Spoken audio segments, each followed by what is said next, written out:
Hello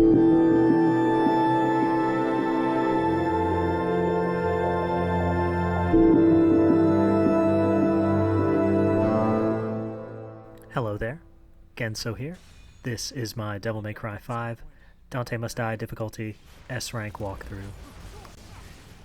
So this is mission 13. It is another mission where you get to choose your character. It's called 3 Warriors, fittingly, and this is the first encounter here against, in Devil Hunter, what is the introduction of the Lusatia. And Dante makes pretty quick work of them. If you can knock them down while they're charging up that big move at the beginning, you can proceed to do a real impact on them, and it'll take them out very quickly. Moving on into this first room here, there's going to be an enemy spawner. You're going to want to try to take that out as quickly as possible. There's going to be a few of the Scooter Angelos, and there's also going to be one of the behemoth monsters knocking around, so I'm going to very quickly elevate this guy, try to boost up the style rating, lock onto the wrong guy by mistake, and have to get back over into this isolation where I can try to get my combo up. And the primary goal of this mission with Dante is going to be to try to get to that triple S, like I've done here, and then you're going to want to do the 3-hit combos in SDT, quickly come out of it. Make sure you're utilizing Inferno, guys, which is what I just used right there, that big ground explosion move. It's going to knock all the enemies up into the air. It's going to stun the behemoth consistently, as you're seeing here. That animation where it rears back on its hind legs like that, goes up, that's a stun animation. Lasts for a few seconds, but it does recover pretty quickly, so you do need to be on top of those transformations. Just continuing to pummel it. If you don't, it will, and you're in this position that I'm in, it will do this really kind of silly move where it rocks back on its hindquarters and just, just sort of falls backwards on top of you. And it can happen very quickly, and if you're not super learned with this game and everything that can happen to you in it, it can seemingly come out of nowhere, because all of its moves really do kind of look like just kind of movement animation if you're not really familiar with the way that it works. So clean him up first, and then these scooters should fall in pretty short order.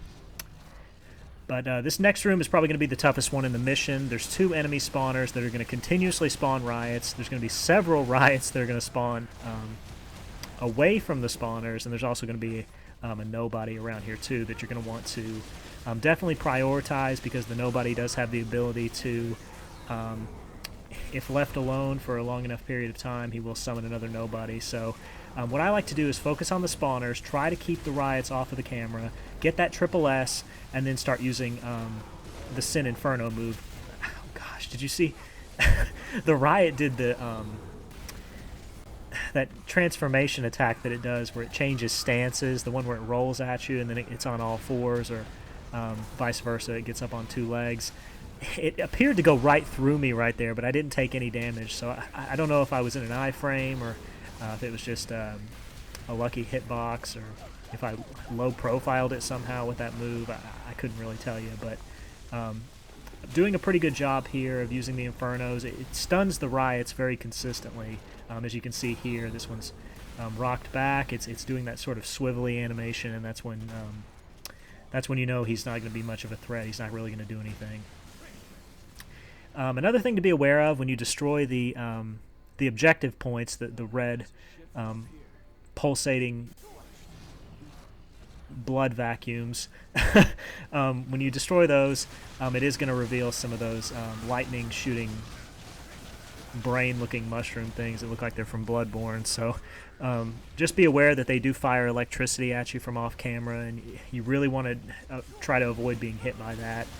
It's probably the easiest thing in the game to avoid if you can see it coming, but you know, if you're not aware and it comes at you from off-camera, then there's going to be all kinds of problems. But this next room is just going to be a bunch of chaoses. The spawners here are going to spawn Antinoras, so you're going to want to try to take them out as quickly as possible. The Chaoses aren't going to be too much of a threat here. I'm going to cancel into the Judgment, and the Judgment does a really good job of getting rid of the spikes on these guys. It's pretty easy to continue to build your SDT in this room, especially utilizing the spawners, and I do have full Devil Trigger, so I just went ahead and popped it. going to be taking this opportunity to refill the SDT gauge and get some additional Devil Trigger just from attacking the spawners. You can really kind of do whatever you want. This room's really big. It's easy to keep enemies off screen. Just continuing to use Trickster to be evasive. And once you get that triple S, I'm having a little bit of difficulty with it right here, but you're just going to want to use Inferno like that, and look at the the launcher that it performs on all these chaoses. You don't want these guys getting free and getting a chance to do anything, because they'll start doing these really crazy hedgehog moves, and sometimes they can bounce up in the air, and when there's several of these guys bouncing around in the air, sometimes the Trickster iframes just aren't enough, and you may even have to just rely on Royal Guard to get through some of it. So hopefully you have some Devil Trigger to expend on that, because I don't see too many people successfully Royal Guarding those crazy hedgehog moves. So just try to keep them off camera so you don't get into that situation at all.